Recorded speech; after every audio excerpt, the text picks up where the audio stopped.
Welcome to my channel. రాష్ట్ర వ్యాప్తంగా అన్నదాత సుఖీభవ మరియు పీఎం కిసాన్ సమ్మాన్ నిధి యోజన నిధుల విడుదలకు ప్రభుత్వం సన్నద్ధమవుతోందండి. రాష్ట్ర ప్రభుత్వం అన్నదాత సుఖీభవ రెండవ విడత లేదా ఐదవ విడత డబ్బుల్ని 5,000 రూపాయలను విడుదల చేయడం కోసం గ్రీన్ సిగ్నల్ అయితే ఇవ్వడం జరిగింది. పీఎం కిసాన్ సమ్మాన్ నిధి యోజన డబ్బులు విడుదలవుతున్న నేపథ్యంలో అన్నదాత సుఖీభవ డబ్బులు కూడా విడుదల చేయాలని చెప్పేసి రాష్ట్ర ప్రభుత్వం నిర్ణయం అయితే తీసుకోవడం జరిగింది. అయితే ఈ రాఖీ పౌర్ణమి సందర్భంగా ఈ ఆగస్టు నెల చివరి వారంలో విడుదల అవుతాయని అయితే చెప్పడం జరిగింది. కానీ ఈ డేట్ అయితే మళ్ళీ మారడం జరిగిందనమాట. కేంద్ర ప్రభుత్వం రాఖీ పౌర్ణమి సందర్భంగా డబ్బులు విడుదల చేయడం లేదు అని చెప్పడం జరిగింది. కాబట్టి ఈ డేట్ను మారుస్తూ సెప్టెంబర్ నెల మొదటి వారం నుంచి పీఎం కిసాన్ డబ్బులు విడుదల చేయాలని చెప్పేసి నిర్ణయం తీసుకోవడం జరిగింది.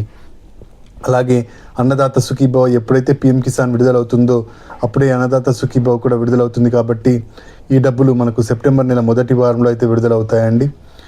అయితే ఈ రైతన్నులందరూ ఎవరైతే డబ్బులు పొందాలనుకుంటున్నారో వాళ్ళు కొన్ని సూచనలు అయితే చేయడం జరిగింది రాష్ట్ర ప్రభుత్వం. ఈ సూచనలను ఖచ్చితంగా పాటిస్తే మాత్రమే రైతన్నులకు డబ్బులు పడతాయి ఈ విడతలో అని చెప్పేసి చెప్పడం జరిగింది. అలాగే పీఎం ఫసల్ బీమా యోజనకు సంబంధించి డేట్ను పొడిగించడం జరిగింది. రైతన్నులందరికీ పీఎం ఫసల్ బీమా యోజన ఖచ్చితంగా చేసుకోవాలని చెప్పేసి ప్రభుత్వం విజ్ఞప్తి అయితే చేయడం జరిగిందండి. అయితే ఈ డేట్ ఎప్పటి నుంచి చివరి తేదీ ఎప్పటి వరకు ఉంటుంది, పీఎం ఫసల్ బీమా యోజనకు సంబంధించి ఎంత డబ్బులు ఇవ్వడం జరుగుతుంది, ఇలాంటి పూర్తి వివరాలను మనం ఈ వీడియోలో చూసేద్దాం. అలాగే కొత్తగా రైతన్నులు ఎవరైనా అప్లై చేసుకోవాలనుకుంటే ఎలా అప్లై చేసుకోవాలి, ఇలాంటి పూర్తి వివరాలతో ఈ వీడియో చాలా ఇన్ఫర్మేటివ్గా ఉండబోతోందండి. మీరు ఇంతవరకు నా ఛానల్ని సబ్స్క్రైబ్ చేసుకున్నట్టయితే దయచేసి సబ్స్క్రైబ్ బటన్ పైన క్లిక్ చేసి గంట సింబల్ పైన ప్రెస్ చేసి ఆల్ పైన క్లిక్ చేయండి. దీనివల్ల నేను చేసే ప్రతి వీడియోకు నోటిఫికేషన్ మీకు అందుతుంది. ఏపీ ప్రభుత్వ పథకాలకు సంబంధించిన ఏ సమాచారాన్ని మీరు మిస్ అవ్వకుండా ఉంటారు. లైక్ చేయండి, షేర్ చేయండి, కింద హైప్ బటన్ ఉంటుంది, హైప్ పాయింట్స్ ఇవ్వడం మర్చిపోకండి. ఇక ఆలస్యం చేయకుండా ఆ వీడియోకి అయితే వెళ్ళిపోదాం. వీడియోని ఎక్కడ స్కిప్ చేయకండి, చివరి వరకు చూడండి. దీనివల్ల ఇంపార్టెంట్ పాయింట్ మిస్ అవ్వకుండా ఉంటారు. కేంద్ర ప్రభుత్వం మరియు రాష్ట్ర ప్రభుత్వం కలిసి అన్నదాత సుఖీభవ పథకానికి శ్రీకారం చుట్టడం జరిగింది. అన్నదాత సుఖీభవ మొదటి విడతనైతే ఈ సంవత్సరానికి సంబంధించి 2026-27 సంవత్సరానికి సంబంధించి మొదటి విడత డబ్బుల్ని అయితే విడుదల చేయడం జరిగింది. రాష్ట్ర ప్రభుత్వం 5,000 రూపాయలు విడుదల చేయగా కేంద్ర ప్రభుత్వం 2,000 రూపాయలు విడుదల చేయడం జరిగింది. మొత్తం 7,000 రూపాయలు ఇప్పటికే రైతుల ఖాతాల్లోకి అయితే చేరిపోయింది. ఇక ఈ సంవత్సరానికి సంబంధించి రెండవ విడత మొత్తంగా కలిపి 5వ విడత అయిన అన్నదాత సుఖీభవ డబ్బుల్ని విడుదల చేయడం కోసం ప్రభుత్వం సన్నద్ధమవుతోందన్నమాట. ఈ డబ్బులు వచ్చేసి మనకు సెప్టెంబర్ నెల మొదటి వారంలో విడుదల కాబోతున్నాయి. పీఎం కిసాన్ ఎప్పుడైతే విడుదలవుతుందో అన్నదాత సుఖీభవ కూడా అప్పుడే విడుదలవుతుంది. పీఎం కిసాన్ మనకు విడుదలవుతున్న నేపథ్యంలో రాష్ట్ర ప్రభుత్వం కూడా డబ్బుల్ని విడుదల చేయాలని చెప్పేసి నిర్ణయం అయితే తీసుకోవడం జరిగిందండి.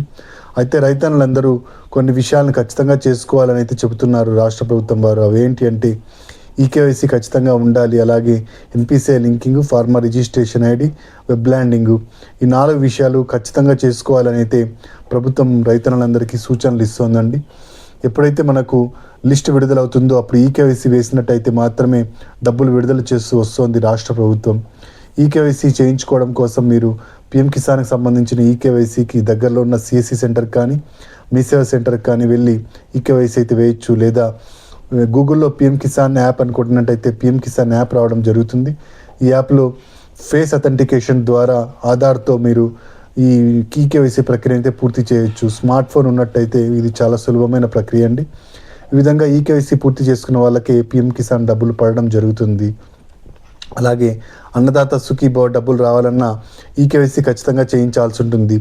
ఈకేవైసీ చేయించాలి అంటే దగ్గరలో ఉన్న రైతు భరోసా కేంద్రానికి వెళ్ళి అక్కడ వ్యవసాయ సహాయకుల్ని కలిసినట్టయితే మీకు ఈకేవైసీ ప్రక్రియను పూర్తి చేయడం జరుగుతుంది, బయోమెట్రిక్స్ తీసుకొని. ఈ విధంగా ఈకేవైసీ ప్రక్రియ పూర్తి చేసుకున్న వాళ్ళకు మాత్రమే ఏ ఇబ్బంది లేకుండా డబ్బులు అయితే పడడం జరుగుతుంది. అయితే లిస్ట్లో పేరున్న వాళ్ళందరూ ఈకేవైసీ చేయించాల్సి ఉంటుందండి. లిస్ట్లో మీ పేరుని ఎలా చెక్ చేసుకోవాలో చూద్దాము. లిస్ట్లో మీ పేరు ఉందో లేదో చెక్ చేసుకోవడం కోసం పీఎం కిసాన్కి సంబంధించి pmkisan.gov.in అనే వెబ్సైట్కి వెళ్ళి బెనిఫిషియరీ లిస్ట్ పైన క్లిక్ చేసి మీ రాష్ట్రం పేరు, జిల్లా పేరు, మండలం పేరు, ఊరి పేరు సెలెక్ట్ చేసుకున్నట్టయితే మీ ఊళ్ళో ఎంతమందికి పీఎం కిసాన్ వస్తుందో వాళ్ళందరి పేర్లు రావడం జరుగుతుంది. ఈ లిస్టులో మీ పేరు కూడా ఉన్నట్టయితే మీకు పీఎం కిసాన్ డబ్బులు అయితే రావడం జరుగుతుంది. ఇక పీఎం కిసాన్ కాకుండా అన్నదాత సుఖీభవ లిస్టును ఎలా చెక్ చేసుకోవాలంటే అన్నదాత సుఖీభవ లిస్టును చెక్ చేయడం కోసం మీరు అన్నదాత sukhibhava.ap.gov.in అనే వెబ్సైట్కి వెళ్ళి అక్కడ నో యువర్ స్టేటస్ పైన క్లిక్ చేసి ఆధార్ నంబర్ ఎంటర్ చేసి సంవత్సరం 2026-27 సెలెక్ట్ చేసుకుని క్యాప్చా ఎంటర్ చేసుకున్నట్టయితే మీకు మీ సంబంధించిన స్టేటస్ అయితే తెలుస్తుంది అనమాట. మీరు ఇంతవరకు ఎన్ని విడతల్లో డబ్బులు తీసుకోవడం జరిగింది, ఈ విడత డబ్బులు మీకు రావడం జరుగుతుందా లేదా, ఇలాంటి పూర్తి వివరాలను స్టేటస్ను మీరైతే చెక్ చేసుకోవచ్చు అనమాట. ఈ విధంగా చెక్ చేసుకున్న తర్వాతే మీకు డబ్బులు అయితే రావడం జరుగుతుంది. కాబట్టి అందరూ చెక్ చేసుకొని ఈకేవైసీ వేసుకుంటేనే మీకు డబ్బులు వస్తాయి. కాబట్టి ఖచ్చితంగా మీ పేరు లిస్ట్లో ఉందో లేదో చెక్ చేసుకొని ఈకేవైసీ అయితే చేయించుకోండి. ఇక ఫార్మర్ రిజిస్ట్రేషన్ ఐడిని కంపల్సరీ చేసిందండి రాష్ట్ర ప్రభుత్వం. రైతు విశిష్ట గుర్తింపు సంఖ్యను ప్రతి రైతు చేయించుకోవాలని అయితే చెబుతోంది. ఇప్పటికీ చాలామంది రైతులు చేయించుకున్నారు. ఇంకా పెండింగ్ ఉన్న వాళ్ళు ఖచ్చితంగా చేయించుకోండి. ఇక ఎన్పిసిఐ లింకింగ్ ఖచ్చితంగా ఉండాలి. కొత్తగా ఎవరైనా అప్లై చేసుకుంటున్నారో వాళ్ళకు ఎన్పిసిఐ లింకింగ్ ఉంటేనే డబ్బులు మీ అకౌంట్లోకి చేరడం జరుగుతుంది. National payment corporation of India linking అంటారు. మీ ఆధార్ నంబర్ను మీ బ్యాంకు ఖాతాకు లింక్ చేయడాన్ని ఎన్పిసిఐ లింకింగ్ అంటారు. ఈ ఎన్పిసిఐ లింకింగ్ ఉంటేనే మీకు డబ్బులు రావడం జరుగుతుంది. కాబట్టి మీరు ఎన్పిసిఐ లింకింగ్ చేసుకోండి. గతంలో డబ్బులు పొందిన రైతన్నలకి ఎన్పిసిఐ లింకింగ్ ఆటోమేటిక్గా ఉంటుంది. కాబట్టి డబ్బులు అయితే రావడం జరుగుతుంది. కాబట్టి మీరేం కంగారు పడాల్సిన అవసరం లేదు. ఎన్పిసిఐ లింకింగ్ మీకు ఆల్రెడీ ఉన్న వాళ్ళకు ఆటోమేటిక్గా డబ్బులు అయితే పడడం జరుగుతుంది. ఇక కొత్తగా రైతన్నలు ఎవరైతే అప్లై చేసుకుంటున్నారో వెబ్ ల్యాండింగ్ ఖచ్చితంగా ఉండాలండి. వెబ్ ల్యాండింగ్ అంటే మీ పట్టాదారు పాస్ పుస్తకానికి ఆధార్ లింక్ చేయడాన్ని వెబ్ ల్యాండింగ్ అంటారు. వెబ్ ల్యాండింగ్లో యజమాని పేరు కరెక్ట్గా ఆధార్తో లింక్ అయినట్టయితే మాత్రమే మీకు డబ్బులు రావడం జరుగుతుంది. కాబట్టి వెబ్ ల్యాండింగ్ కూడా చేయించుకోవాలని చెబుతోంది రాష్ట్ర ప్రభుత్వం. ఈ 4 విషయాలు రైతన్నలు ఖచ్చితంగా సరిచూసుకోవాలండి. ఏ ఒక్క ప్రాబ్లం ఉన్నా కూడా మీకు డబ్బులు అనేవి రావు. కాబట్టి ఇవి అయితే సరిచూసుకోండి. ఇక రైతన్నలు కొత్తగా ఎవరైతే అప్లై చేసుకుంటున్నారో వాళ్ళు అన్నదాత సుఖీభావకు సంబంధించి అప్లై చేసుకోవడం కోసం అన్నదాత సుఖీభావకు రైతు భరోసా కేంద్రానికి వెళ్ళి అప్లై చేసుకోవాల్సి ఉంటుంది. మీ పట్టాదారు పాస్ పుస్తకము, 1B జిరాక్స్, అలాగే మీ బ్యాంకు ఖాతా, అలాగే మీ ఈ ఆధార్ కార్డు, అలాగే ఆధార్కి లింక్ అయిన మొబైల్ నెంబరు, ఈ ఫోటోలు ఇవన్నీ తీసుకెళ్ళినట్టయితే మీకు అన్నదాత సుఖీభావకు అప్లై చేయడం జరుగుతుంది. అన్నదాత సుఖీభావకు అప్లై చేసుకోవాలంటే భూమి రైతు పేరు మీద ఉండాలి, 5 ఎకరాల లోపు ఉండాలి, అలాగే రైతుకు 18 సంవత్సరాలు నిండి ఉండాలి, ఆంధ్రప్రదేశ్ నివాసి అయి ఉండాలి. ఈ కేటగిరీలన్నీ ఉన్నట్టయితే ఈ క్రైటీరియాలతో మీకు అన్నదాత సుఖీభావ డబ్బులు రావడం జరుగుతుంది. ఇక పిఎం కిసాన్కి అప్లై చేసుకోవడం కోసం pmkisan.gov.in అనే వెబ్సైట్కి వెళ్ళి న్యూ రిజిస్ట్రేషన్ పైన క్లిక్ చేసి ఇంతకుముందు నేను చెప్పిన డాక్యుమెంట్స్ను అప్లోడ్ చేసి రిజిస్ట్రేషన్ ప్రక్రియను పూర్తి చేసుకున్నట్టయితే మీకు పిఎం కిసాన్ డబ్బులు రావడం జరుగుతుంది. లేదా దగ్గరలో ఉన్న సిఎస్సి సెంటర్కి కానీ మీ సేవా సెంటర్కి కానీ వెళ్ళి మీరు పిఎం కిసాన్కు అప్లై అయితే చేసుకోవచ్చు. ఈ విధంగా పిఎం కిసాన్ మరియు అన్నదాత సుఖీభావకు అప్లై అయితే చేసుకోవచ్చు అండి. ఇక పిఎం ఫసల్ బీమా యోజనకు సంబంధించి రాష్ట్ర ప్రభుత్వం కీలకమైన అప్డేట్ ఇవ్వడం జరిగింది. మీరు పండిస్తున్న పంటలకు సంబంధించి ప్రీమియంను చెల్లించుకొని ఖచ్చితంగా పిఎం ఫసల్ బీమా యోజన చేయించుకోండి అని అయితే చెబుతోందండి రాష్ట్ర ప్రభుత్వం. ఇప్పటికే రైతన్నులందరూ చాలామంది అయితే చేయించుకోలేదు. ఈ పిఎం ఫసల్ బీమా యోజనను చాలా నెగ్లెక్ట్ చేస్తున్నారండి. దీనివల్ల ఎంతో ఉపయోగకరంగా ఉంటుంది. వరి పంటకైతే ఎకరానికి 40,000, మొక్కజొన్నకు 33,000, ఇలా మిగిలిన పంటలు వాణిజ్య పంటలకు పత్తి, వేరుశనగ ఇలాంటి పంటలన్నిటికీ 10,000, 20,000, 30,000 ఇదే విధంగా మనకు నష్టం జరిగిన దీన్ని బట్టి ఎంత నష్టం జరిగింది దాన్ని బట్టి అంచనా వేసి మనకు ప్రభుత్వం నష్టం జరిగినట్టయితే నష్టపరిహారాన్ని చెల్లించడం జరుగుతుంది. ఈ పిఎం ఫసల్ బీమా యోజన ఎంతగానో ఉపయోగపడుతుంది. కాబట్టి ఖచ్చితంగా చేయించుకోండి. ఆగస్టు 31వ తేదీ వరకు పిఎం ఫసల్ బీమా యోజనకు డేట్ అయితే ఇవ్వడం జరిగింది రాష్ట్ర ప్రభుత్వం.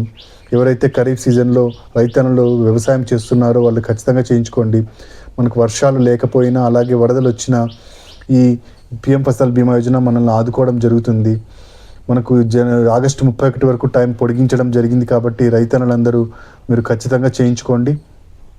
పిఎం ఫసల్ బీమా యోజనకు దరఖాస్తు చేసుకొని ప్రీమియంను మీరు రైతు భరోసా కేంద్రాల్లో చెల్లించుకోవచ్చు అనమాట. ప్రీమియంను సబ్సిడీ ధరలో మీకు అందించడం జరుగుతుంది రాష్ట్ర ప్రభుత్వం. ఈ సబ్సిడీ ధరలో చేయించుకున్న వాళ్లకు పిఎం ఫసల్ బీమా యోజన తరపు నుంచి నష్టం జరిగినప్పుడు డబ్బులు అయితే రావడం జరుగుతుంది. అయితే ఈ పిఎం ఫసల్ బీమా యోజనకు ఈ పంట లేదా ఈ క్రాప్లో మీరు పండిస్తున్న పంట వివరాలను నమోదు చేసుకోవాల్సి ఉంటుంది. ఈ క్రాప్లో మీరు నమోదు చేసుకోవడానికి APIMS 2.0 యాప్ ద్వారా మీరు ఈ క్రాప్లో నమోదు చేసుకోవచ్చు. లేదా దగ్గరలో ఉన్న రైతు భరోసా కేంద్రానికి వెళ్ళి దీన్ని అప్లై చేసుకొని ఈ క్రాప్లో మీరు మీ పంట వివరాలను నమోదు చేసుకోవచ్చు. ఇదండి అన్నదాత సుఖీభావ మరియు పిఎం కిసాన్కి సంబంధించిన తాజా సమాచారం. మీరు ఇంతవరకు నా ఛానల్ని సబ్స్క్రైబ్ చేసుకున్నట్టయితే దయచేసి సబ్స్క్రైబ్ బటన్ పైన క్లిక్ చేసి గంట సింబల్ పైన ప్రెస్ చేసి ఆల్ పైన క్లిక్ చేయండి.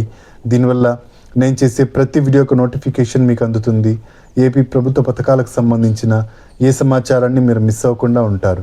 లైక్ చేయండి, షేర్ చేయండి, కింద హైప్ బటన్ ఉంటుంది, హైప్ పాయింట్స్ ఇవ్వడం మర్చిపోకండి.